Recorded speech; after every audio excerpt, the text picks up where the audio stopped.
अगर आपकी वाइफ अक्सर सेक्स के लिए मना करती है तो इसके कई कारण हो सकते हैं। इन कारणों को समझने से आपको इस इश्यू को कंस्ट्रक्टिवली एड्रेस करने में मदद मिल सकती है। हमारे चैनल को लाइक और सब्सक्राइब करें ताकि आप और भी हेल्पफुल वीडियोस मिस न करें। फिजिकल एंड मेंटल फैटीग, काम का बिजी स्केड्यूल, घर की जिम्मेदारियां और शायद बच्चों की देखभाल, इन सब में इतनी एनर्जी चली जाती है कि सेक्सुअल एक्टिविटी के लिए कुछ बचता नहीं। नींद की कमी, आप जानते हैं, chronic sleep deprivation sexual desire को बहुत कम कर सकता है।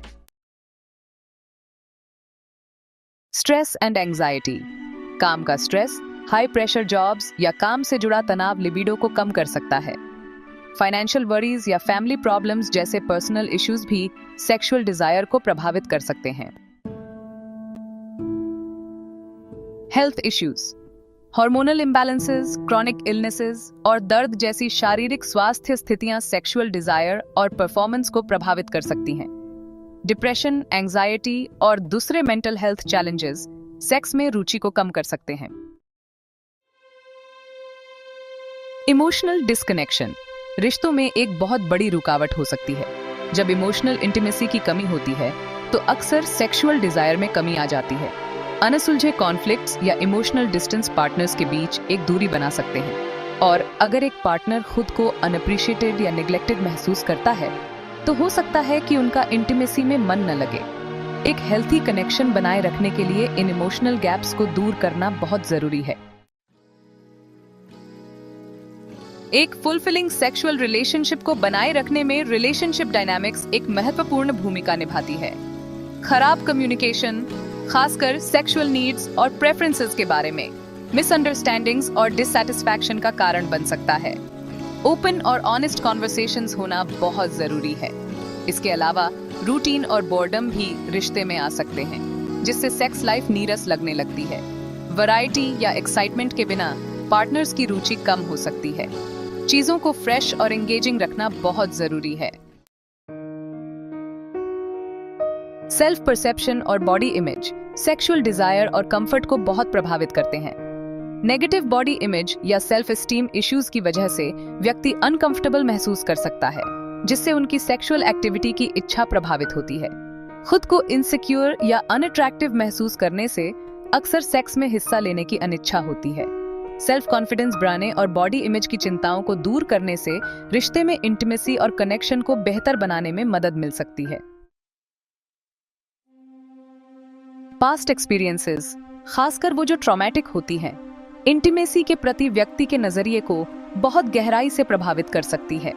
देखिए, पास्ट सेक्सुअल ट्रॉमा या नेगेटिव एक्सपीरियंसेस सेक्सुअल एक्टिविटी में शामिल होने की इच्छा को बहुत प्रभावित कर सकते हैं। ये यादें बैरियर्स पैदा कर सकती हैं, जिससे सेफ या ओपन महसूस करना मुश्किल हो जाता है। और फिर नेगेटिव एसोसिएशंस भी होती हैं। पिछले नेगेटिव सेक्सुअल एक्सपीरियंसेस एप्रीहेंशन या डिसइंटरेस्ट पैदा कर सकते हैं, जिससे पूरी तरह से एंगेज होना या उस पल का आनंद लेना मुश्किल हो जाता है। इन भावनाओं को एक्नॉलेज करना बहुत जरूरी है और जरूरत पड़ने पर मदद लेनी चाहिए। मिसमैच्ड लिबिडो, पार्टनर्स का सेक्सुअल डिजायर का लेवल अलग अलग होना आम बात है। इस डिफरेंस को दूर करने के लिए अंडरस्टैंडिंग और कॉम्प्रोमाइज की जरूरत होती है। Lack of foreplay and attention to needs, insufficient foreplay, पर्याप्त फोरप्ले न करना या यह न समझ पाना कि आपके पार्टनर को क्या पसंद है, डिसइंटरेस्ट का कारण बन सकता है। इग्नोरिंग हर नीड्स, सिर्फ अपने प्लेजर पर ध्यान केंद्रित करना और उसकी जरूरतों और पसंद नापसंद पर ध्यान न देना डिससैटिस्फैक्शन का कारण बन सकता है। हार्मोनल चेंजेस, मेनोपॉज, मेनोपॉज के दौरान हार्मोनल चेंजेस की वजह से लिबिडो में कमी आ सकती है। पोस्टपार्टम पीरियड, बच्चे के जन्म के बाद हार्मोनल फ्लक्चुएशंस और नवजात शिशु की देखभाल की जिम्मेदारियों के कारण सेक्सुअल डिजायर कम हो सकती है। How to address the issue, open communication, एक दूसरे की नीड्स और कंसर्न्स के बारे में खुलकर बातचीत करें। Prioritize emotional intimacy, quality time और अफेक्शन के जरिए अपने इमोशनल कनेक्शन को मजबूत करें। सीक प्रोफेशनल हेल्प, अगर इश्यूज कॉम्प्लेक्स हैं या डीपली रूटेड प्रॉब्लम्स की वजह से हैं तो थेरेपिस्ट या काउंसलर से मिलने पर विचार करें। Focus on four